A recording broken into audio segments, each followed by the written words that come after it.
దేశవ్యాప్తంగా కోట్లాది మంది ప్రజలు ఎదురుచూస్తున్న అపూర్వ ఘట్టం సాకారం అయ్యే రోజు వచ్చేసింది. ప్రజలందరూ శ్రీరాముడిపై తమకు ఉన్న భక్తిని వివిధ రూపాల్లో ప్రదర్శిస్తున్నారు. జనవరి 22న శ్రీరాముడి ప్రాణప్రతిష్ఠ కార్యక్రమ నేపథ్యంలో గత కొన్ని రోజుల నుంచి రామాయణకు సంబంధించిన వివిధ కార్యక్రమాలు జరుగుతున్నాయి. ఇలా ఎంతో అంగరంగ వైభవంగా అయోధ్య రామాలయం ప్రారంభోత్సవ ఏర్పాట్లు జరుగుతుంటే పలువురు రాజకీయ నేతలు వివిధ వ్యాఖ్యలు చేస్తున్నారు.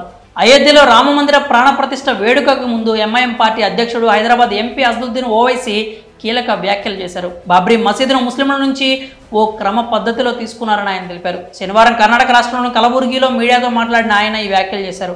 బాబ్రీ మసీదుని ముస్లింల నుంచి ఒక క్రమ పద్ధతిలో లాక్కున్నారని వ్యాఖ్యానించారు. 1992లో బాబ్రీ మసీదుని కూల్చివేయకుండా ఉంటే ఇవాళ ముస్లింలకు ఇలాంటి పరిస్థితి వచ్చేది కాదన్నారు. ఇలాంటి వాటిని చూడాల్సిన అవసరం ఉండేది కాదని ఓవైసీ అన్నారు. 500 ఏళ్లుగా ముస్లింలు బాబ్రీ మసీదులో నమాజ్ చేస్తూ వచ్చారని అన్నారు. అయితే కాంగ్రెస్ పార్టీకి చెందిన గోవింద్ వల్లభ్ పంత్ ఉత్తరప్రదేశ్ ముఖ్యమంత్రిగా ఉన్న సమయంలో మసీదులో విగ్రహాలు పెట్టారని అన్నారు. ఆ సమయంలో అయోధ్యకు కలెక్టర్గా ఉన్న కేకే నాయర్ మసీదును మూసివేయించి పూజలు చేసుకునేందుకు అనుమతి ఇచ్చారని అన్నారు. విశ్వ హిందూ పరిషత్ పుట్టిన సమయంలో రామమందిరం లేదని ఓవైసీ వ్యాఖ్యానించారు.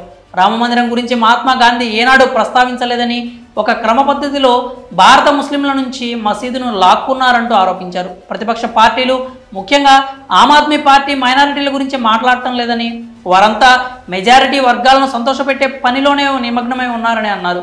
ఇండియా కూటమిలో ఉన్న ఆమ్ ఆద్మీ పార్టీ సీఎం అరవింద్ కేజ్రీవాల్ ప్రతి మంగళవారం సుందరకాండ పారాయణం, హనుమాన్ చాలీసా నిర్వహిస్తామని చెప్తున్నారని, దీని గురించి ఎవరూ పట్టించుకోవడం లేదని అన్నారు.